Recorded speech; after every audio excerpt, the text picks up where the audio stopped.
아이고, 안녕하십니까. 만나 반갑습니다. 만나 반갑습니다. 네. 이거, 네. 야, 이거 뭐, 갑자기 봄이 돼가지고, 제가 서울에서 내려올 때 좀 추웠거든요. 추웠는데, 그래서 옷 껴입고 왔는데, 딱 내리자마자 지금 부산역에 내려서 이제 1003번을 타고 여기를 왔어요. 왔는데, 너무 더워가지고, 우와, 갑자기 부산이 봄이 됐더라고요. 그래서, 야, 역시 내가 따뜻한 남쪽 나라에 왔구나 라는 그런 생각이 들었습니다.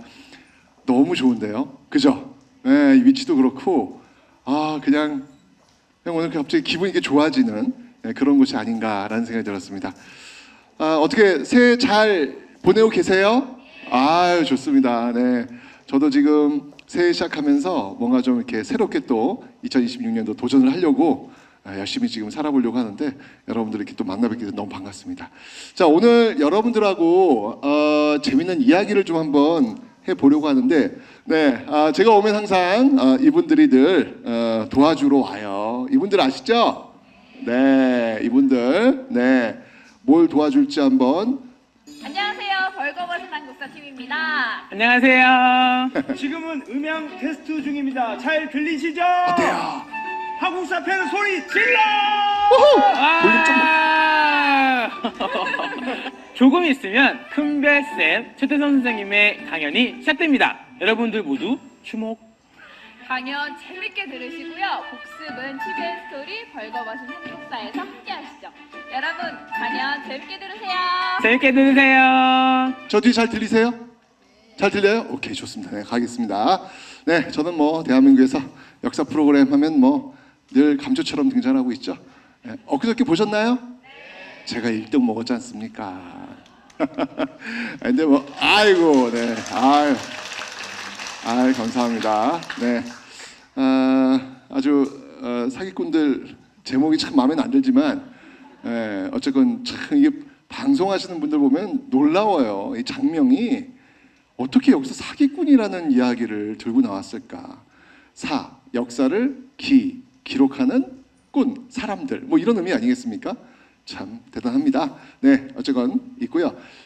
또 이렇게 대한민국에서 제일 큰 시험, 한국사 능력검정 시험을 준비할 때 저를 만나고 있죠.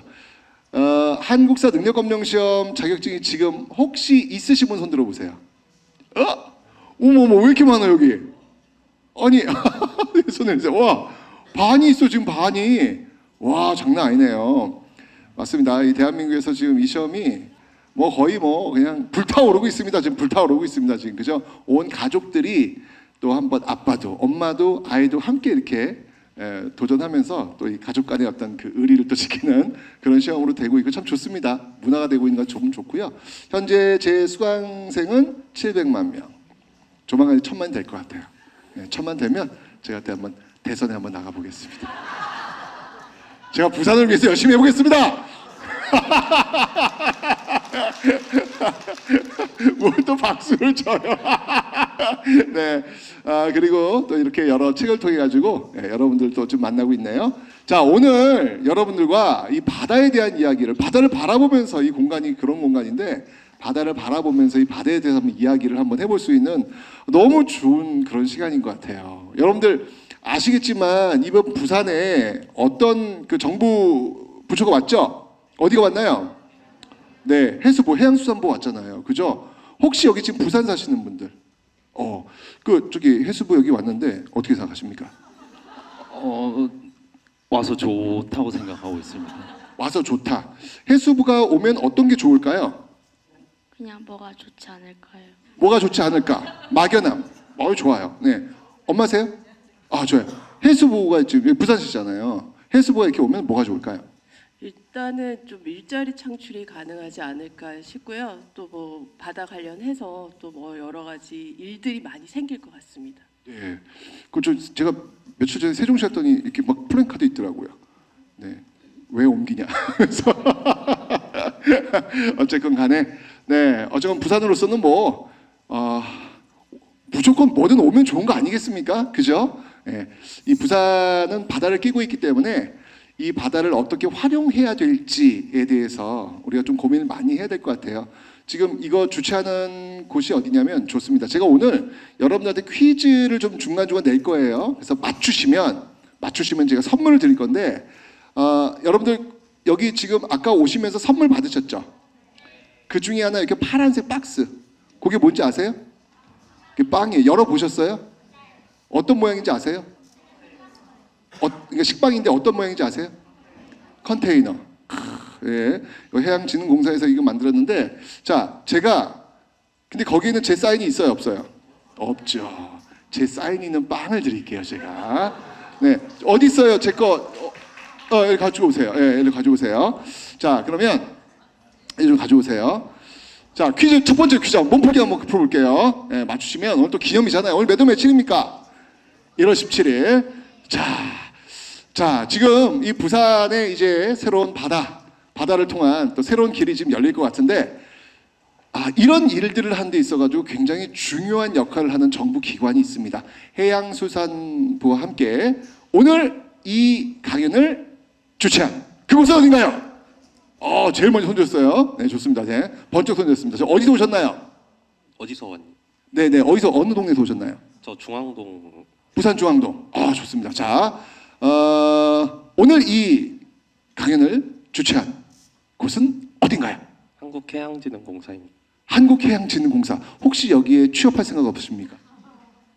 취업 생각 있습니다. 여기 관계자분 잘 봐주세요. 네, 정답입니다. 네. 좋습니다. 네.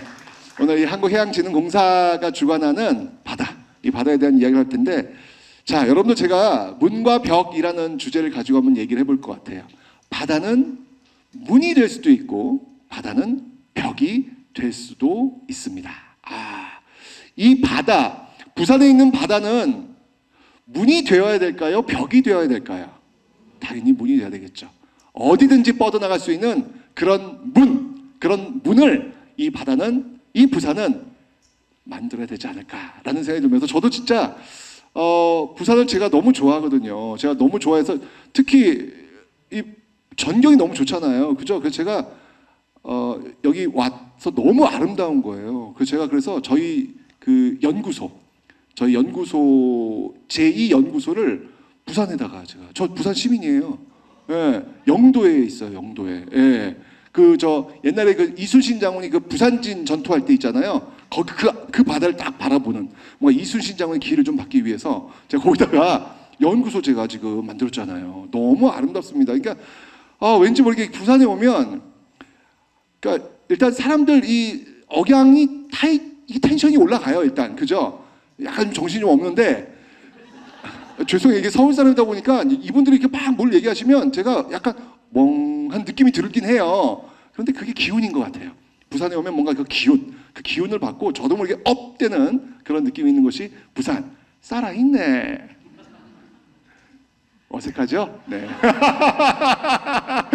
네. 어쨌건 그런 느낌을 갖는 곳이 이거 부산인데, 이 부산에 정말 진정한 전 세계로 또 나아갈 수 있는 제대로 된 문이 또 한 번 리모델링 되어서 딱하니 들어선다면, 이것이야말로 정말 우리 대한민국의 새로운 또 출입구가 되지 않을까라는 어떤 그런 기대감을 저도 한번 갖고 있습니다.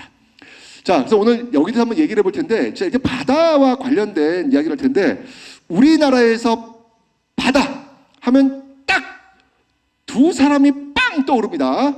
자, 그러니까 중요한 건 뭐냐면 여러 가지 답이 있을 수 있어요. 근데 중요한 건 제가 원하는 답을 주시면 되는 거예요. 우리나라 역사에서 바다 하면 딱 떠오르는 두 사람은 누굴까요?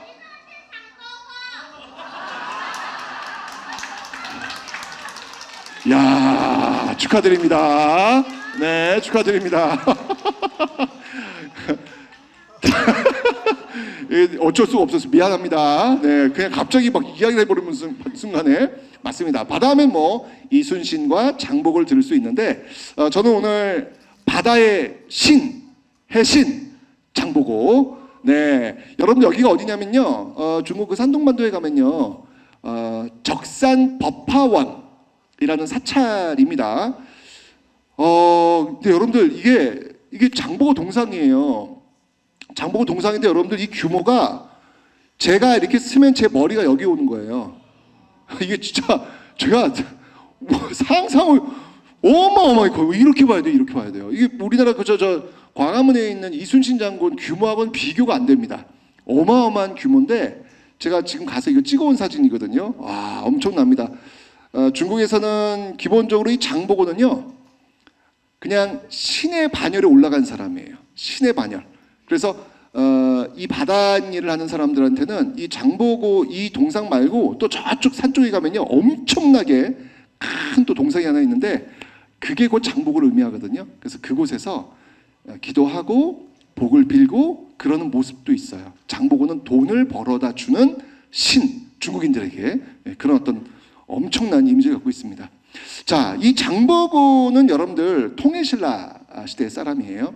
근데 이 장보고 같은 경우에는 바다에서 태어났잖아요. 아마 완도, 전라도 완도 그 근처에서 태어난 듯합니다.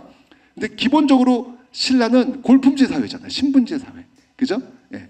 맨 밑에 백성들부터 출발해서 맨 위에 진골 귀족들이 있는 어떤 그런 신분제 사회였는데 아쉽게도 장보고는 그런 귀족이 아니었어요. 그냥 평범한 백성 어촌에서 태어난 한 사람, 그가 바로 장보고였습니다. 자, 이 장보고는요 꿈이 있었어요. 이 장보고는 어렸을 때부터 활보라고 불렸습니다. 활보.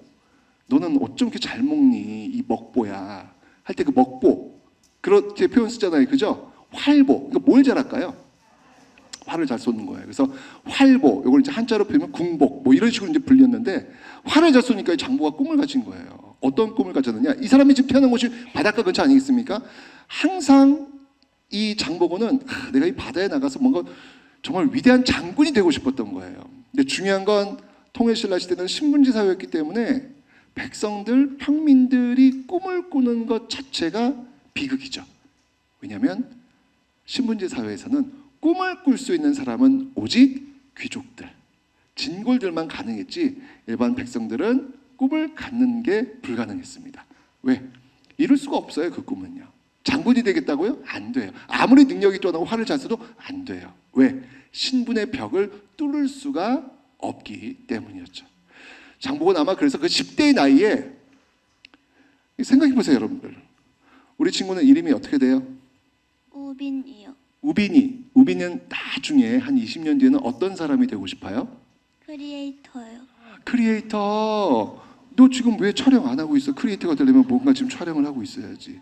찍지 말라고 해서 내가 우리 미래의 꿈을 갖고 있는 우리 우빈이한테 내가 기회를 줄 테니까 네 마음대로 찍어. 알았지? 네, 어쨌건 자, 지금 우빈이 지금 크리에이터가 되고 싶대요. 그런데 만약 저는 크리에이터가 되고 싶어요 라고 했는데 아이 너는 안 돼. 너는 그냥 평범한 백성 출신이기 때문에 넌 안 돼. 넌 그런 꿈을 꿀 수 없어. 넌 그냥 엄마 따라서 그냥 열심히 그냥 집안일이나 해 라고 하면 우빈이 얼마나 슬프겠어요.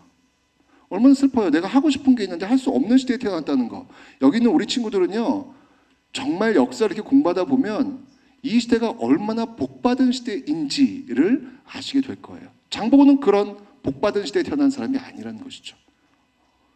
아마도 제가 상상컨대 늘 그 바닷가를 거닐면서 눈물을 흘리면서 나는 왜 이 나라에서 왜 이 시대에 태어났을까라고 하면서 굉장히 속상해하지 않았을까라는 생각이 들어요. 근데 문제는 뭐냐면 이 장보고의 가슴은 늘 바다로 채워져 있었다는 거예요. 바다를 보면서 갔으니까요. 그래서 이 장보고는 결심을 하죠. 내가 지금 여기가 지금 신라예요. 여기 신라 땅이에요. 근데 이 땅에서는 내가 아무것도 할 수 없대요. 내 앞에 바다가 있다고요. 이 넓은 바다, 여긴 신라가 아니거든요. 근데 무엇이 있는지는 몰라요. 하지만 내가 태어나면서 보고 자라온 이 바다, 육지에서 내가 아무것도 할 수 없다면 미지의 세계 이 바다에서 무언가를 할 수 있을 거야 라는 확신을 가지고 도전하죠. 그래서 그냥 어디로 갔는지도 모르는 그 배에 올라타는 거예요. 내 꿈을 이루기 위해서. 그 배가 도착한 곳은 바로 중국 당나라. 거기에서 이제 드디어 장보고는 자신의 꿈을 이루기 위한 기회를 갖게 됩니다. 군대에 들어갔더니 장보고 뭘 잘한다 그랬죠? 활 잘 쏘잖아요. 와, 이 활 잘 쏘니까 막 승승장구 올라가가지고요. 지금의 소장 자리까지 올라가게 됩니다. 자, 그런데 중요한 건 뭐냐면 이 장보고가 항상 바라보고 있는 게 뭐라 그랬죠? 바다예요. 그러니까 저는 특히 이게 부산 지역 출신들이 여기 우리 친구들 부산 지역 출신들은 참 다른 게 뭐냐면 육지와 바다를 동시에 보고 있다는 거 이거는요 굉장히 큰 장점이 될 거라고 저는 확신하고 있습니다. 바다 넓잖아요. 그죠? 아무리 생각해도 저희 그 연구소에 이번에 이제 신입으로 들어오신 PD님이 계세요. 계신데 부산 출신이세요. 말을 거의 안 해요. 남자 PD님이신데 이 대부분 우리는 다 전부 다 서울 출신들이거든요. 근데 딱 오셨는데 뭔가 이게 묵직함이 있어요. 묵직함이 있는데 굉장히 뭔가 한 방이 있어요. 어쨌건 이렇게 한 마디 던지면 되게 웃겨요. 되게 웃겨요. 어쨌건 간에 이 부산에서 이 바다를 보면서 자란다는 것은요. 저는 육지에서만 태어나가지고 살아가는 사람들과는 좀 다른 무언가가 있을 거라고 저는 확신하고 있습니다. 바다는 그런 곳이니까요. 일단 넓잖아요. 시야가 탁 튀지 않습니까? 뭔가 그것 자체가 호연지기를 좀 기를 수 있는 어떤 그런 힘을 주지 않을까라는 생각이 들어요. 이 장보고도 역시 항상 저 가슴 속에 바다가 늘 출렁이고 있었죠. 자, 군인을 하다가 딱 계속 바다를 본 거예요. 태어나면서 또 바다를 봤으니까. 근데 바다에 뭘 왔다 갔다 하는 거예요. 뭐야, 저 물건들 엄청 싣고 왔다 갔다 하는데 그제서야 또 한 번 장보고는 도전하죠. 내가 군인으로만 머무는 게 아니라 이 바다에서 내가 한번 장사를 한번 해보자 라고 해서 군인에서 이제 무역업자로 변신을 하죠. 왜? 군인을 하면서 이 중국에서 어디서 물건을 사면 싸고 어디서 물건을 팔았을 때 비싸게 팔 수 있는지를 정확히 알고 있는 거예요. 정보. 더군다나 이 당나라에 신라인들이 굉장히 많이 왔었거든요. 그 네트워크, 인적 네트워크 이걸 통해 가지고 내가 한번 신라 또는 일본 이쪽에 한번 장사를 한번 해보자 라고 해서 무역업에 들어갔습니다. 결과는 어떻게 됐을까요? 결과는 대박이 난 거예요. 정말 그 바다의 신. 와, 여러분들 이 장보고가 왜 대단한 사람이냐면 평민 출신이잖아요. 평민 출신 중에서 중국, 한국, 일본 역사서에 공통으로 등장하는 삼국의 유일한 한 사람이 장보고예요. 얼마나 대단합니까? 그죠? 일본에서도 장보고는 그냥 재벌장이야, 재벌장. 우리가 지금 여러분 딱 돈 제일 많은 사람은 딱 떠오르면 누구예요? 일론 머스크. 이재용이 밀렸구나 이제. 네, 좋습니다. 그렇죠. 뭐 그런 사람 떠오르듯이 이 당시에 돈 많은 사람 누구야? 그러면 장보고. 이게 진짜 어마어마한 사람이었죠. 제가 아까 얘기했잖아요. 중국은 그래서 이 돈을 벌어드는 신의 반열까지 올라갔다고. 자, 그런데 이 장보고가 이 바다에서 무역업을 하다가 또 뭘 봤냐면 해적들을 봐요. 그 해적들이 신라인들을 잡아다가 노예시장에 파는 걸 본 거예요. 그러면서 또 한 번 결심을 하죠. 이제 내가 이 바다의 질서, 이 해적들 나쁜 짓을 내가 한번 통제를 한번 해보겠다 라고 해서 신라에 다시 금이환영한 거예요. 와가지고 여기 완도 청해진에다가 딱 세워놓고 정말 이 바다를 그냥 이 중국, 한국, 일본 이 바다를 그냥 완벽히 접수를 합니다. 장보고가 청해진이 설치되기 그 전까지는 이 해적질이 너무 많았거든요. 근데 기록에 의하면 청해진이 만들어지고 나서 이후부터는 해적질이 없어요. 기록이 안 나와요. 그러니까 그만큼 정말 이 바다를 완벽하게 장악했던 진짜 말 그대로 바다의 신 장보고 그 전설적인 인물이 이 고대사에 떡하니 박혀 있습니다. 자, 이때 이 일본의 승려가 이 장보고의 도움을 받아가지고 이 중국을 건너갈 때 너무 고마운 거예요. 항상 장보고가 버텨주고 있으니까. 그래서 이런 글을 또 남깁니다.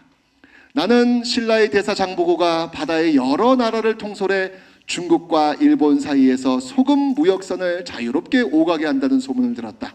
배들이 바다 위에 구름처럼 줄지어 있었고 그 상선들이 출입하는 모습은 셀 수 없을 정도였다. 여기 이제 당나라에 갈 때 장보고의 도움을 받아가지고 썼던 그 기록들 중에 일부를 제가 보여드린 겁니다. 그림이 그려지시죠? 정말 이 청해진, 여기 있는 이 장보고는 진짜 바다의 신으로서 당대 최고의 무역업자로서 이 물류를 확실히 통제하고 있었던 그런 인물이었다. 삼국시대가 끝나고 나서 여러분들 통일신라 시대가 되어서야 비로소 이 삼국시대 사람들은 좀 평화를 누릴 수가 있게 됩니다.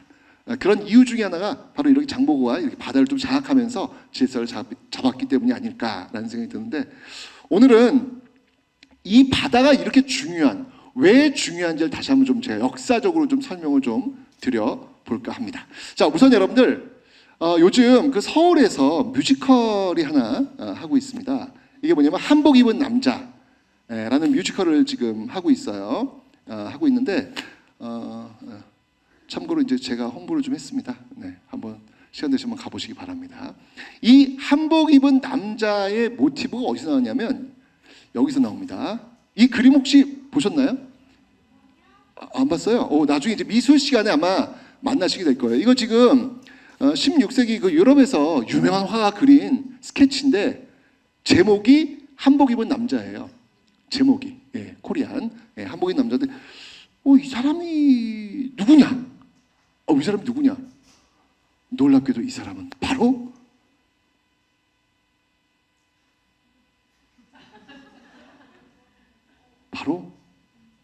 장영실입니다. 진짜 믿는 건 아니죠? 이 뮤지컬이 장영실을 모티브로 잡았어요. 제가 맨 처음에 이걸 좀 홍보를 해달라고 하더라고요. 제가 잠시만요, 이게 이 사람이 장영실이라고요? 제가 하면서 왜 어디 무슨 근거로 이걸 장영실이라고 이야기를 했더니 이게 상상하는 이 분들, 아티스트들은 그 역사에 항상 비어 있는 공간이 있어요. 그죠? 역사하는 사람들에게 물어서는 안 되는 질문이 있습니다. 그게 어떤 질문인지 아세요? 저한테는 꼭 이걸 물으시면 안 돼요. 어떤 건지 아세요? if. 선생님, 만약 옛날에 세종대왕께서 오래 사셨으면 어떻게 돼요? 뭐 이런 거.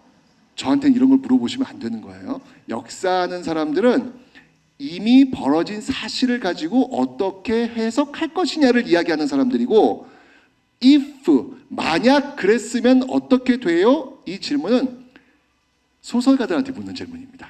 네. 그런데 저는 이 소설하시는 분들, 이 창작하시는 분들은 정말 놀라운 것 같아요. 역사 왜곡을 피할 수 있는 제일 중요한 방법은 뭐냐면 기록에서 비어있는 공간이 있어요. 여러분들 그 영화 광해 아시죠? 광해. 그 광해가 어떻게 만들어진 거냐면 광해군 일기에 광해가 등장하지 않는 며칠이 있어요. 비어있는 공간이 있어요. 그 비어있는 공간을 그 사람의 어떤 똑같은 사람이 생겨가지고 막 하면서 그거 채워 넣은 거거든요. 기가 막힙니다. 근데 이것도 마찬가지야. 장영실. 이게 어떻게 되겠냐면 역사적 팩트는 이거죠. 장영실이 세종대왕의 완벽한 파트너 아니었겠습니까? 그런데 그 세종대왕이 장영실에게 곤장 100대를 내려요. 왜냐하면 세종이 타야 될 그 마차죠. 마차 쉽게 얘기하면 그 가마가 무너진 거예요. 만약에 세종이 탔으면 이건 대형 사고 날 뻔했잖아요. 벌을 내렸는데 100대, 이걸 이제 80대 깎아가지고 곤장을 때리고 나선 사라졌어요. 없어졌어요. 장영실이 그 곤장을 막고 그 다음에 장영실이 이제까지 만들었던 하늘을 보는 어떤 기구 이런 거 다 없애버려요. 다 없애버려요. 이제까지 장영실 모든 흔적을 딱 지워버려요. 그러니까 사실 이건 역사에서는 미스테리예요. 왜 그랬을까? 이건 이제 역사에서 해석을 하는 거예요. 왜 그랬을까? 세종이 왜 그랬을까? 여러 가지 이유 중에 하나가 뭐냐면 뭔가 당시 이 중국 하늘의 질서를 아는 사람은 오로지 황제여야만 되는 거거든요. 근데 이걸 지금 장영실과 세종이 지금 다 알아버리고 있단 말이죠. 이게 아마 중국 측에 통보가 되지 않았을까? 1급 기밀인데 이게 통보된 게 아니었을까? 이 흔적을 좀 지울 필요가 있겠다라고 해서 장영실에게 그런 어떤 벌을 내린 듯 하면서 지우면서 어딘가로 빼돌린 거 아니냐. 뭐 여기까지예요. 역사학자들의 그 상상은요. 그런데 여기 이제 창작가들이 붙는 거죠. 그래. 그 빼돌렸던 장영실이 어디로 가느냐? 바로 이 사람의 배. 자, 여러분들 당시 명나라가 정말 중국 명나라가 전 세계 최고의 선진국이었죠. 지금의 미국처럼 뭐 최고의 선진국. 그때 그 명나라의 그 위용을 과시하기 위해서 어마어마한 배를 이끌고 세계 일주, 거의 세계 일주를 시도했던 아주 유명한 사람이 있습니다. 퀴즈입니다. 그 사람의 이름은 무엇인가요? 오, 저기 잠시만요. 저 번쩍 돈들었어요. 지금 저기. 네, 그 하얀색 옷 입으신 분. 네, 혹 여기 스페어 마이크는 없죠? 네. 예? 정화. 오늘 누구랑 같이 오셨어요? 혼자? 누나랑 같이 왔어요? 왜 누나가 왜 이상해요? 왜? 누나가 왔다는데 왜 이렇게 민망해 하십니까? 자, 지금 어떻게 대학생이에요? 성인이세요? 오, 좋습니다. 그 대선단을 이끌고 세계 일주를 했던 사람이 누구라고요? 정화. 어찌 알았어요? 저를 통해서 배웠어요. 그래요. 네. 정답! 정합니다. 네, 정합니다. 네. 잘했어요. 죄송한데 여기 선물 좀 하나 좀 부탁 좀 드릴게요. 네, 선물 좀 전달 좀 부탁드리겠습니다. 맞습니다. 여기 지금 써 있죠? 네, 정화입니다. 여기 정호라고 있는데 발음 이상 그렇고 우리는 정화라고 읽고 있습니다. 이 정화의 대선단 한번 볼까요? 이게 1405년부터 7차례 항에 걸쳐가지고 1433년까지 이어지고 있는데, 와, 여기 보세요. 여기 지금 우리가 알고 있는 여기 인도 이 앞바다 아니겠습니까? 이 모가다슈까지 전부 저기 가고 있는 거잖아요, 그죠? 어마어마한 정말 이 세계 일주를 꿈꿨던 그런 곳 맞습니다. 이 당시만 해도 전 세계의 주인은 중국이었죠. 왜? 항상 공통점이 있어요. 전 세계를 확보하고 있는 나라의 공통점은 바다를 가지고 있다는 거예요. 그 바다를 적극적으로 활용했던 나라, 그 나라가 전 세계의 주인공으로 늘 자리매김했다는 사실. 이건 역사의 팩트예요, 팩트. 자, 이러면서 이 정화가 이제 쫙 가고 있었는데, 바로 그 한복 입은 남자의 아티스트, 그 창작가는 바로 이 정화의 선단 위에 장보고가 탔다는 거예요. 그리고 이렇게 해가지고 유럽으로 갔다는 거예요. 그 유럽에서 누구를 만났다? 그 어린 아이.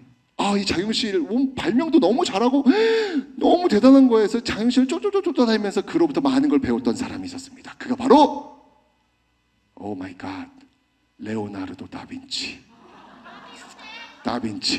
네, 그렇게 가고 있어요. 그 레오나르도 다빈치가 그래서 스케치를 한 거야. 내가 정말 멋진 사람, 이 사람 동양에서 온 사람, 바로 그 스케치의 흔적이 바로 이 한복 입은 남자의 모티브가 된 거예요. 대박입니다.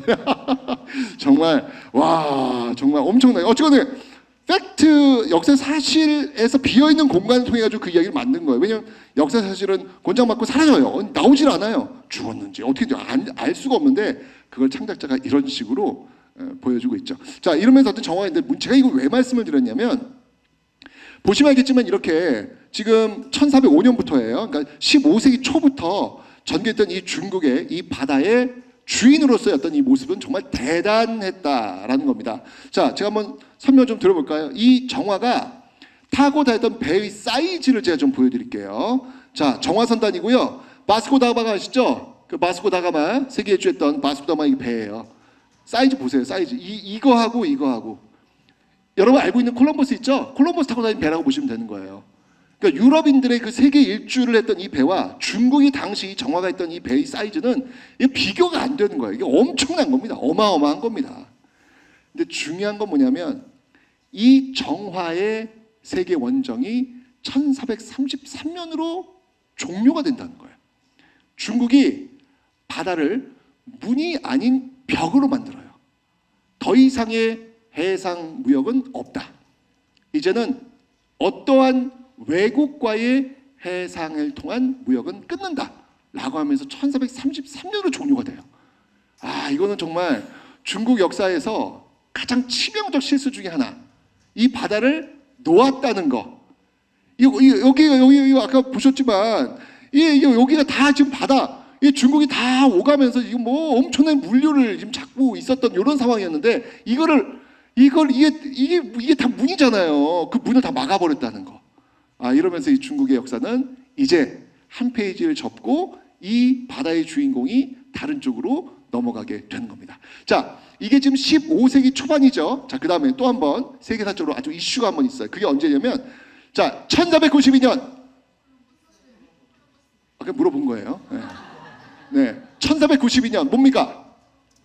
콜럼버스죠. 그러니까 보세요. 정화가 그러니까 중국이 명나라가 바닷문을 딱 닫은 때가 지금 15세기 초반이잖아요. 1492년, 15세기 후반이죠. 그러니까 이 100년 사이에 어마어마한 일이 벌어진 거예요. 15세기, 전 세계사에서 15세기는요, 세력이 재편되는 시기라고 보시면 돼요. 그 세력 재편의 중심에 바다가 있는 거예요. 이 바다를 누가 가지고 있느냐에 따라 가지고 이 세계사가 달라집니다. 자, 중국은 손 놨어요. 놨는데 1492년 콜럼버스. 이 콜럼버스의 1492년 이야기하려면 우리는 여기부터 출발해야 돼요. 여기 많이 있죠. 바로 1453년을 먼저 설명을 해야 돼요. 자, 보세요. 33년에 중국 정화 끝났죠. 53년에 이거 있었죠. 그러니까 1492년 콜럼버스 나온 거예요. 15세기 격동의 시기였습니다. 자, 그러면 1453년이 어떤 시기냐? 혹시 여러분들 튀르키예 있잖아요. 튀르키예 가셔가지고 핸드폰을 한번 주우셨어요. 길거리에서. 그죠? 근데 비번이 걸려 있을 거 아니야. 그죠?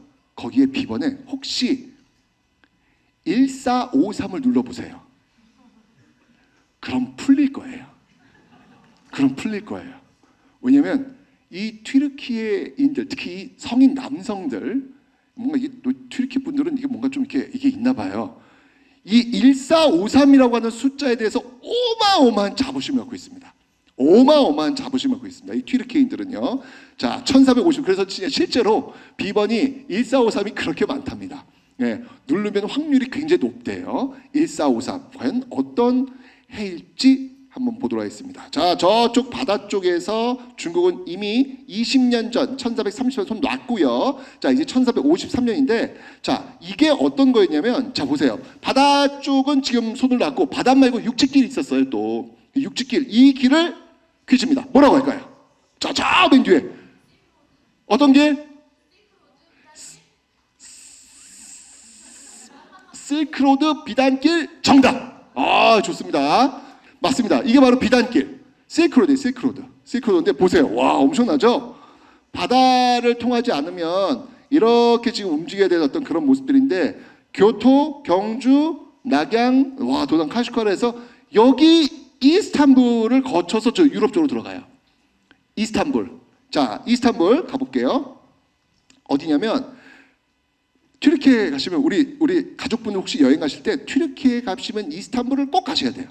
왜냐면 우리 학생들한테는 너무나도 중요한 세계사의 학습 현장이 바로 이 튀르키예 이스탄불입니다. 거기 성 소피아 성당도 한번 보시고, 지금 근사합니다. 어쨌건 여기인데 기가 막혀요. 여기 이스탄불 가시면 그곳에 딱 써 있잖아요. 그곳은 유럽이에요. 근데 그 바다 바로 건너편에 지금 한강처럼 요만큼 여기 떨어져 있으면 거기는 아시아예요. 유럽과 아시아가 진짜 요 바다 하나 사이를 두고 이렇게 딱 나뉘어진 기가 막힌 곳입니다. 여기가 이스탄불인데, 자, 여기에 뭐가 있었느냐? 여러분들 로마 아시죠? 로마. 그 로마가 나중에 서로마와 동로마로 나뉘어요. 나뉘고 서로만 이제 멸망하고 동로만 계속 가요. 가는데 그 동로마의 수도가 바로 여기 이스탄불, 컨스탄티노플. 예, 여기였습니다. 컨스탄티노플이었습니다. 그런데 이게 지금 컨스탄티노플로 안 불리죠? 이스탄불로 불리죠? 네. 그래서 그리스 교과서에는 여기는 이스탄불로 안 불리고 여전히 컨스탄티노플로 불립니다. 어쨌건 자, 이 컨스탄티노플, 여기가 바로 동로마 제국의 핵심적인 어떤 그런 곳이었는데, 이곳이 어떤 곳이냐? 단 한 번도 외침에 의해서 무너지지 않은 곳이에요. 1000년 동안 단 한 번도 외침에 의해서 한 번도 무너지지 않은 곳이에요. 정말 난공불락. 자, 그런데 여기를 이 당시에 오스만 투르크죠. 이 튀르키예 그 선조들이죠. 야, 그들이 이제 공격하고 오는 거예요. 이 동로마. 그러니까 쉽게 얘기하면 아시아가 유럽을 친 거죠. 유럽의 마지막 교두보, 이 콘스탄티노플을. 근데 보시면 알겠지만 이쪽은 지금 깎아지는 절벽입니다. 여기는 뭐 올라올 수가 없어요. 그 다음에 이쪽은 이제 불가능하고, 이쪽 볼까요? 이쪽은 근데 들어올 수가 있어요. 들어올 수가 있는데 이게 위험하다는 걸 알고 있기 때문에 이 콘스탄티노플에서 여기서 이거 뭘 설치했냐면, 두께가 거의 한 1m에 육박하는 쇠사슬 있죠. 쇠사슬로 이렇게 걸쳐놨어요. 그러니까 배가 들어올 수 있다 없다? 불가능해요. 이렇게 막아놓은 거예요. 자, 그러면 저쪽 육지 쪽으로 와야 될 텐데, 저기 보이시죠? 이 육지 쪽에 이 콘스탄티노플 성벽을 쌓아놨는데, 이 콘스탄티노플 성벽이 정말 대단합니다. 보여드릴게요. 와, 해자가 있는데 해자에서 죽지 않고 넘어가면 다시 높은 벽이 있고 여도 죽지 않고 넘어가면 이건 뚫을 수가 없어요. 이러니까 1000년 동안 이 콘스탄티노플 성벽은 뚫리지가 않는 거예요. 난공불락. 자, 보세요. 여기 해자에다가 막 60m까지 막 외성벽 내성벽 있는 엄청난 그런 곳입니다. 북쪽은 육지 성벽 꽉 막혔고 바다는 절벽 꽉 막혔고 이쪽은 지금 쇠살로 막혀서 들어갈 수가 없는 거예요. 그런데 그 1000년 동안 한 번도 외침에 의해서 무너지지 않았던 이 콘스탄티노플 성벽이 무너집니다. 퀴즈 나갑니다. 자, 이게 1453년, 이게 우린 이 세계사 해전사에서 어마어마한 전투예요. 이 1453년 어떻게 콘스탄티노플은 무너졌을까요? 퀴즈. 오, 우리 하얀색 옷 입은 친구가 이걸 번쩍 손 들었어요. 네, 이거 들고 가야 되겠다. 오, 대박인데. 자, 한번 가볼게요, 제가. 자, 이게 좀 난공불락이에요. 난공불락. 우리 친구가 지금 손 번쩍 들었습니다. 오늘 몇 학년일까요, 우리 친구는? 예비 중1입니다. 지금 어느 동네 살아요? 저 부산 진구에 살고 있습니다. 부산 친구. 좋습니다. 자, 우리 부산 친구. 자, 저기 세계사에서 정말 대단한 전투였거든요. 난공불락의 저 콘스탄티노플이 오스만 투르크에 의해서 결국 무너집니다. 어떻게 해서 무너졌을까요? 십자군 전쟁? 십자군 전쟁. 그래도 어려운 단어를 얘기했어요. 좋아요. 좋습니다. 여러분들, 너무나도 놀랍게도 아침 새벽이 되었을 때 이 콘스탄티노플에 있는 사람들이 경악을 금치 못해요. 왜? 여기에 오스만 투르크 배들이 들어와 있는 거예요. 이게 있을 수 없는 일이 벌어진 거예요. 뭐야? 오스만 투르크야? 여기에 지금 들어올 수가 없잖아요. 근데 분명히 어젯밤까지만 해도 들어오지 못해서 지금 쩔쩔매고 있었는데 눈을 딱 떴더니 새벽에 어스름한 안개를 거치면서 여기 오스만 투르크 배들이 쫙 들어와 있는 거예요. 이건 불가능한 일이 지금 벌어진 거예요. 자, 과연 어떻게 해서 오스만 투르크는 이곳에 들어왔을까? 바로 여기입니다. 보이세요? 여러분들 왜 그런 말 있죠? 배가 산으로 간다. 배가 산으로 간다. 그게 여기서 나온 거예요. 진짜 이게 안 되니까 여기를 배를 밀어서 여기가 약간 높은 언덕이거든요. 배를 산으로 끌고 올라간 거예요. 끌고 올라가서 여기다 배를 집어넣은 거예요. 야, 이건 정말 있을 수 없는 일을 지금 튀르키예가 지금 오스만 투르크가 해낸 것이죠. 그러면서 결국 이 콘스탄티노플이 점령되는 모습들이 보여지게 됩니다. 자, 이렇게 이 아시아에 의해서 오스만 투르크에 의해서 이 콘스탄티노플이 이제 점령이 되면서 이제 아까 봤던 그 비단길이 끊긴 거예요. 유럽까지 갈 수 있는 길이 끊긴 거예요. 자, 딱 끊겼을 때 어떻게 될까? 이제 지금 유럽 쪽에 있는 사람들은요, 아시아 쪽에서 오는 물자가 끊긴 거예요. 1453년 자신들의 그 마지막 교두보를 할 수 있는 지중해 무역을 이끌었던 콘스탄티노플이 이제 점령이 되면서 아시아와 소통할 수 있는 길이 끊겨버린 거예요. 이렇게 되면서 결국 그들이 선택한 건 뭐예요? 갈 수 없으니까. 그게 바로 우리가 이제 세계에서 배웠잖아요. 그거 이게 새로운 항로를 개척하는 거지 않습니까? 신항로 개척. 우리가 잘 알고 있는 누구? 콜럼버스. 아까 149 있잖아요. 1453년 콘스탄티노플이 점령이 되면서 결국 이 유럽인들은 이 바다를 통해 가지고 바로 이 인도, 이게 지금 여러분들 보세요. 지금 여기서 이게 가는 길이 막혔잖아 지금. 그죠? 여기 인도인데 막혔잖아. 그럼 어떻게 되는 거예요? 이제는 돌아가야 되는 거예요. 돌아가지고 어떻게든 인도를 가는 그 길을 사활을 걸고 찾아냅니다. 거기에 맨 앞장섰던 나라가 어떤 나라예요? 그게 바로 포르투갈과 스페인. 네, 스페인이죠, 스페인. 자, 이 스페인 중심되어 가지고 쫙 하면서 우리가 얘기했던 바로 그 콜럼버스 그 이야기가 이제 시작이 되는 겁니다. 자, 아까 이야기했지만 이미 바닷길은 1433년에 중국이 손을 놨어요. 그때부터 우리 소위의 쇄국 정책이라고 하죠. 물 닫아버렸단 말이에요. 자, 바다가 지금 무주공산이야. 주인이 없어. 그런데 비단길, 육지길도 막혀버린 거예요. 자, 이제 드디어 이 유럽 사람들이 저 멀리 돌아가지고, 여기가 지금 아프리카 맨 마지막에 있는 희망고 아니겠습니까? 여기를 돌아가지고 인도로 가는, 중국으로 가는 그 길을 찾아냅니다. 이게 그 유명한 바닷길이 되는 것이죠. 여러분들 지금 전 세계의 탑이 어느 나라예요? 미국이지 않습니까? 그 미국은 어쨌건 유럽과 연결되어 있는 거 아니겠습니까? 그죠? 지금은 왜 우리가 이걸 서양이라고 하잖아. 솔직히 15세기 이전만 해도 서양과 동양을 비교한다? 서양은요, 정말 우리가 이런 표현 쓰면 좀 그렇지만 미개해요. 미개했어요. 여러분들 이때 이제 나왔던 여러 에티켓들이 있잖아요. 왜 남자가 여자랑 걸을 때 여자가 안쪽에 걷고 남자가 바깥쪽에 걷는다. 여기 에티켓이지 않습니까? 이런 거 안 해보셨어요? 네, 남자는 항상 도로 쪽에 가고 여자가 이 안쪽에 가는 거예요. 그 이유 중에 하나 뭐냐면 당시 유럽은요 하수가 발달이 안 돼 있어요. 그래가지고 2층에서 오물 있잖아요. 그죠? 네, 똥오줌 이걸 어떻게 버렸냐면 그냥 창문 밖으로 버리는 거야. 이거 버리는 거야. 버리면 건물 쪽에 붙어 있는 사람은 그 오물이 떨어질 확률이 높을까요? 떨어질까요? 낮겠죠? 그거 맞으면 남자가 맞는 거잖아요. 그죠? 그러면서 이제 이쪽으로 이렇게 남자가 그런 에티켓. 그 다음에 왜 여자분들에게 하이힐 있죠, 하이힐.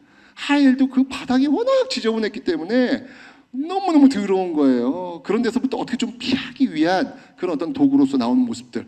하여튼 여러분들 이 서양이라는 나라가 지금 지금 엄청나게 지금 굉장히 깨끗하고 깔끔하고 정제되고 선진국 모습이지만 이게 15세기 이후부터 이제 서서히 서양이란 나온 거지 그 이전까지는요 동양에 비할 수가 없었어요. 예전에 여러분들 이 무역 과정 속에서 이때 이 유럽인들이 이 인도에 와서 물건을 팔려고 했어요. 인도에 와가지고 그때 어떤 대접을 받는지 아세요? 아무도 안 사요. 이들이 가져온 게 뭐였냐면 그 양털이죠, 양털, 양모 이런 걸 가져왔는데 너무 저질인 거예요. 품질이 너무 저질인 거야. 여기 인도의 그 면화라든지 그 중국의 차이나 너무 장난이 아니거든요. 비교가 안 되는 거예요. 그러니까 유럽인들한테는 이 아시아의 물건이 선망의 대상이었거든요. 향료, 게다가 향료. 와, 이걸 여러분들 그거 아세요? 옛날 유럽인들은요, 내가 부자야. 그러면은 이 가슴에다가 뭘 달고 다니면 후춧가루를 달고 다녔어요. 이게 다니면 이제 후추 냄새가 날 거 아니야. 난 좀 있는 사람이야. 예. 여러분들 좀 있는 사람인 거 좀 하고 싶으시면 후추 좀 달고 다니세요. 어쨌건 간에 그렇게 정말 이게 정말 이게 떨어지는 문명이었는데 그 문명이 역전되는 순간이 바로 1492년 우리가 그 콜럼버스의 그 신항로 개척 우리가 굉장히 중요한 분기점으로 보고 있잖아요. 이 15세기 1433년 이 아시아가 바다를 놓았고 드디어 유럽이 1492년 15세기 말에 바다의 주인이 되는 순간 이때부터 지금까지가 이 세력이 완벽히 바뀌게 되는 판이 바뀌게 되는 결정적 순간 이게 바로 15세기가 되는 겁니다. 자 그런데 이러면서 이제 스페인이 완전히 그냥 막 장악을 합니다. 막 스페인이 저기 아메리카 대륙에서 막 은까지 들어오고요. 난리가 났어요. 너무너무 잘 사는 거예요.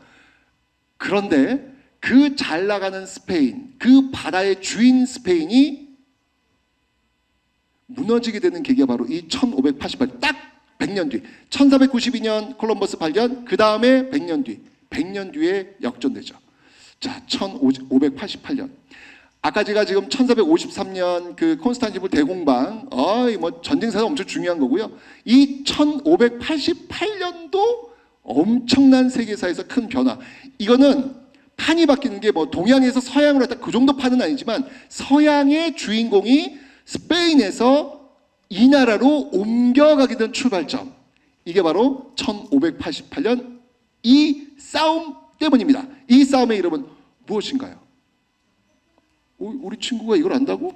아까부터 손을 짜끄 드는데 이게 좀 어려운데. 자, 우리 친구 자, 1588년 이 세계 해전사에서 굉장히 중요한 전투가 벌어집니다. 저 전투의 이름은 무엇인가요? 이름은 모르고 영국이랑 뭐 스페인이랑 한 건 알아요. 그럼 누가 이겼어요? 영국이요. 정답을 하겠습니다. 아, 좋아요. 박수 한번 주세요. 자, 이게 뭐냐면 바로 깔레 해전이라는 거예요. 깔레 해전. 깔레 해전이 뭐냐면 여러분 바로 영국과 스페인이 붙은 거예요. 근데 스페인 하면 왜 우리 축구할 때 무적함대, 그렇죠, 무적함대 나오잖아요. 이 스페인은 여러분들 이 신앙으로 개척으로 어마어마한 부를 창출한 나라였기 때문에 정말 이 배가 규모가 사이즈가 장난이 아니에요. 정말 말 그대로 무적함대야. 저 스페인 무적함대 그냥 앞장서면 다 초라해질 정도로 어마어마한 규모를 갖고 있단 말이에요. 그런데 그 무적함대가 완전히 박살이 났던 해전, 이게 바로 갈레 해전. 그때 영국의 부사령관, 그 부사령관 출신이 뭐였냐면 해적 출신이에요. 해적 출신입니다. 그러니까 바다를 너무 잘하는 거예요. 이때 일화가 있어요. 이 영국 부사령관이 이 스페인 함대가 쫙 무적함대 등장했다는 거예요. 그러니까 막 영국 군인들이 막 쪼는 거예요. 오, 저 스페인 부사 어떡해? 라고 했을 때 이 부사령관이 했던 드레이크인데 굉장히 유명한 말이 있습니다. 그때 뭐라고 했었냐면 볼링을 치고 있을 때 볼링 치고 있는데 딱 보고 온 거예요. 그때 이 부사령은 뭐랬냐면 아직 볼링 안 끝났다. 요거 끝나고 싸우러 나가도 우리 이겨. 걱정하지 마. 라고 했던 비하인드가 있어요. 근데 이게 무슨 말이냐면 이 드레이크, 해적 출신 이 드레이크, 영국 부사령관은요 바다의 흐름을 잘 알고 있었던 거예요. 그 볼링을 칠 때는 바다의 흐름이 바뀌지 않았던 것이야. 언제쯤 바뀔 거라는 것을 정확히 알고 있었기 때문에 바람과 바다의 흐름 이런 것들을 보면서 시간을 재고 있었던 거예요. 자, 이러면서 이 무적함대가 바로 이 깔레 해전에서 진짜 박살이 납니다. 박살이 나면서 이제부터 이 바다의 주인공은 스페인이 아니라 어디로 넘어가느냐? 100년 만에 영국으로 넘어가는 거예요. 잘 아시겠지만 붐붐붐붐 올라오면서 자, 이제부터 영국의 전성기 보실까요? 이 빨간색이 다 영국입니다. 놀랍지 않습니까? 여러분들 이 작은 나라의 영국이 야, 이 어마어마한 지금 이 식민지 개척을 한 거예요. 네, 물론 이제 제가 이게 와우 대단하다. 사실 이게 뭐 약탈자의 모습이죠. 사실은 그렇죠. 근데 어쨌든 이 바다를 장악하면서 이 전 세계의 그 영국의 모습을 쫙 뿌려놓은 곳이죠. 근데 사실 이 영국이 이렇게 떠오르기 전에는 누구랑 또 한 번 라이벌 관계가 있었어요. 그게 어떤 네덜란드였어요. 네덜란드. 왜냐면 아까 여러분들 그 1588년 깔레전에서 영국이 이기잖아요. 근데 그때 이제부터 영국이 쫙 올라온 건 아니에요. 그때는 계속 스페인과 이제 교전을 해야 되기 때문에 싸우느라고 정신이 없었고, 그러면서 바로 그 시기에는 네덜란드가 전성기. 네덜란드 사람들은요 철저하게 이 사람은 상인이에요. 돈 버는 데만 그냥 엄청납니다. 그래서 영국인들이 이 네덜란드 사람들이 너무 얄미운 거야. 우리는 지금 스페인 이 무적 함대를 우리가 지금 잡아주고 있는데 쟤들은 그 뒤에서 열심히 돈 벌고 있으니까 얄미운 거야, 이 나쁜 놈 새끼들. 그래서 그 영국인들이 그 네덜란드 사람들을 비하하기 위해서 만든 단어가 있어요. 이건 우리 일상에서도 쓰고 있는 단어입니다. 오, 좋아요. 아주 조용히 손을 드셨습니다.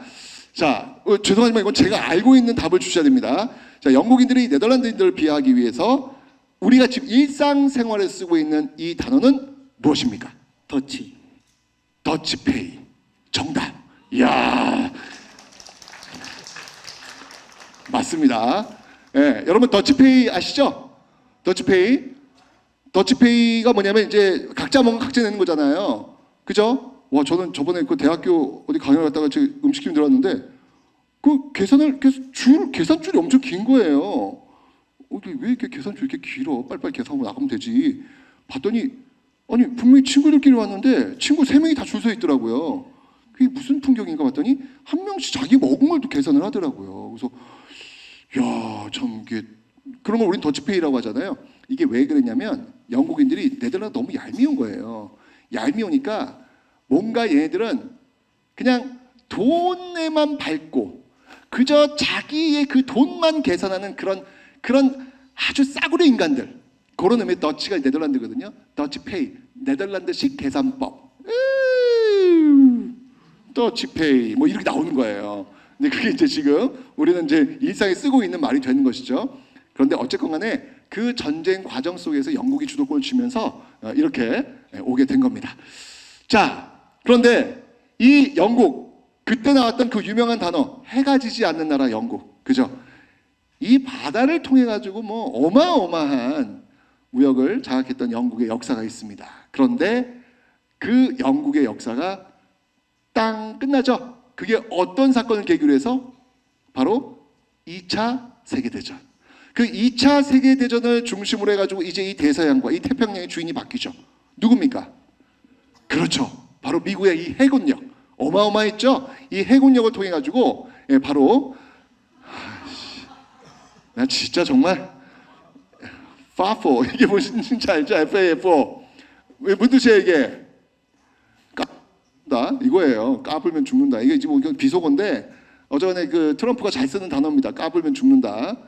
여러분들 지금 보시면 알겠지만 이 세상이 지금 어떻게 돌아가는지 모르겠어요. 그죠? 거의 무슨 내가 볼 때 미국이 지금 거의 뭐 그런 걸 보니까 우리가 2차 세계대전 이후부터 지금까지 그러니까 제가 볼 때 한 5, 60년 정도 그 시간인 것 같아요. 우리 인류 역사에서 가장 이성적이었던 시대, 그 시대를 우리가 살았구나라는 생각이 들더라고요. 다시 그 이성적인 시대가 끝나고 다시 옛날로 회귀하고 있구나.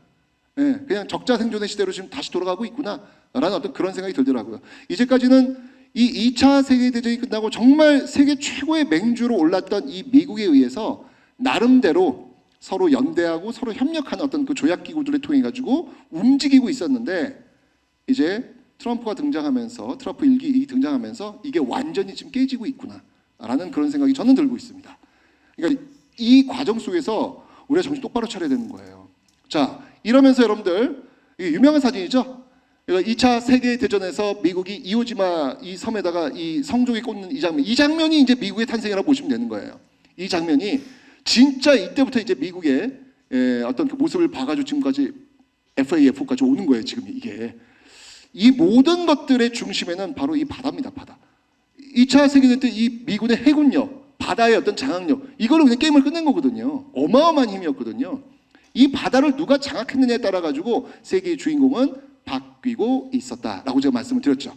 자, 그런데 지금 여러분들 오늘 아까 이도 선생님이 아마 좀 지리도 설명하셨을 텐데 이제까지 그 인류가 단 한 번도 뚫지 못했던 길, 그 길이 새롭게 뚫릴 수 있는 가능성을 지금 우리는 눈앞에 두고 있습니다.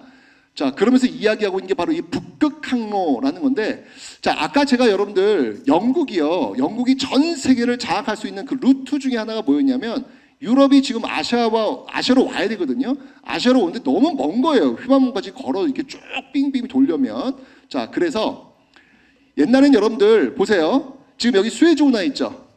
이게 이제 핵심이었어요. 이 수에즈 운하가 뚫리면서 영국이 정말 이 19세기쯤에 전성기를 누리게 되는 어떤 그런 모습들을 보이고 있는 건데 지금 부산에서 수에즈 운하 항로를 통해 가지고 이 네덜란드 로테르담을 가야 된단 말이죠. 이렇게 가면 이게 수에즈 운하 항로인데 이 지금 수에즈 운하에서 지금 어떤 일이 벌어지고 있냐면 이쪽에서 지금 테러나 이런 것들이 벌어지고 있어요. 그래서 지금 이제 항로가 어떻게 바뀌었냐면 옛날 신항로 개척식에 그 항로를 다시 쓰고 있어요. 저희 수에즈를 못 가요 지금요. 삥 돌아가는 거예요. 이렇게 돌아가는 거예요 이게. 딱 봐도 알겠지만 여러분들 얼마나 시간이 많이 걸리겠습니까? 그죠? 자, 그런 상황이고 그런 상황 속인데 자, 이 과정 속에 지금 보세요. 수에즈 운하로 가면은 2400km 한 30에서 34일 걸립니다. 예, 희망봉항로 24,000km 32에 40일이에요. 여러분들 지금 이 세계에서 물건을 나르는 데 있어가지고 압도적인 물동량을 갖고 있는 것은 배일까요? 비행기일까요? 기차일까요? 네, 그건 비교가 안 돼요. 배입니다, 배. 비행기가 좀 뭐 빠르긴 하겠지만 그건 실을 수 있는 게 한계가 있잖아요. 그죠? 여러분들 오늘 지금 받았던 그 빵이 뭐라고요? 컨테이너죠? 그냥 싣는 거예요. 그냥 싣고 그냥 꽉꽉 채운 다음에 가는 거거든요. 배를 당해낼 수가 없어요. 다시 한번 얘기지만 세계의 물류는 바다예요. 여전히 지금도 90% 이상이 바다입니다. 바다를 통해서 우리 세계는 하나가 지금 되고 있는 어떤 그런 상황인데, 그래서 이 바닷길을 누가 장악하고 있느냐는 너무너무 중요할 수밖에 없는 거예요. 근데 지금 보세요. 지금 이게 지금 이게 희망봉을 돌아서 옛날 그 콜럼버스가 갔던 이런 그 마젤란이 갔던 이런 길들을 가고 있으니 이게 얼마나 답답합니까 지금, 그죠? 자, 그런 과정 속에서 지금 나오고 있는 게 진짜 북극 항로예요.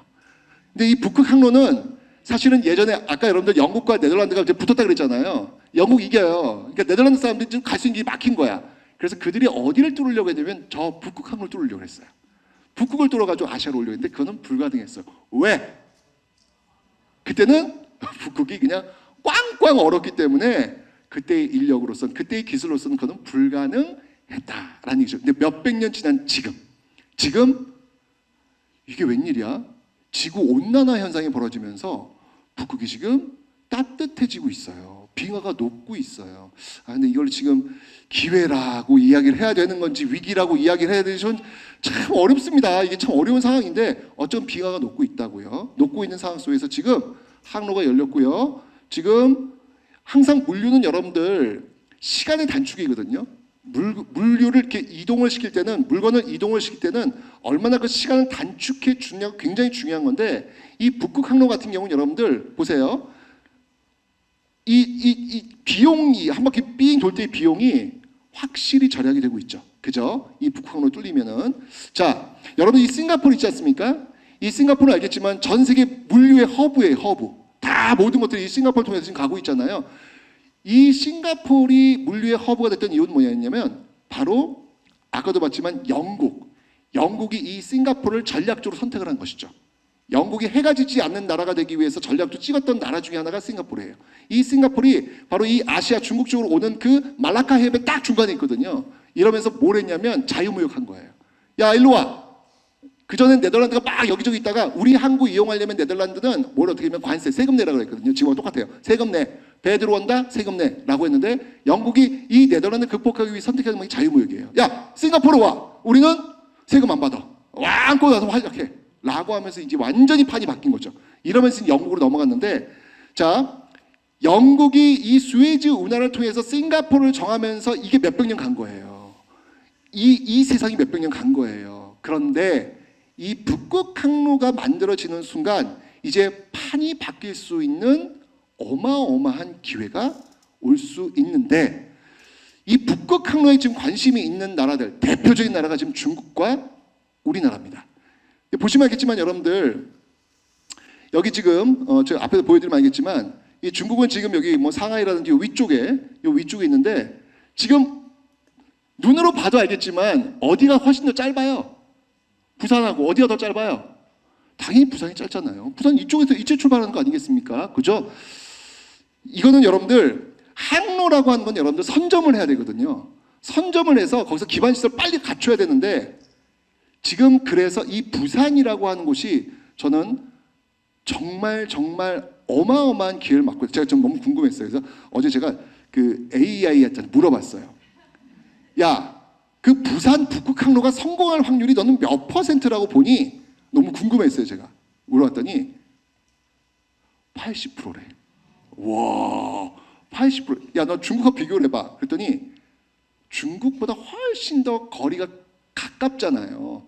가깝기 때문에, 그리고 또 기반 시설, 이거 뭐 북한이나 뭐 이런 것들 기반 시설 워낙 잘 되어 있기 때문에 부산은 성공 확률이 80%다라고 이야기를 하고 있습니다.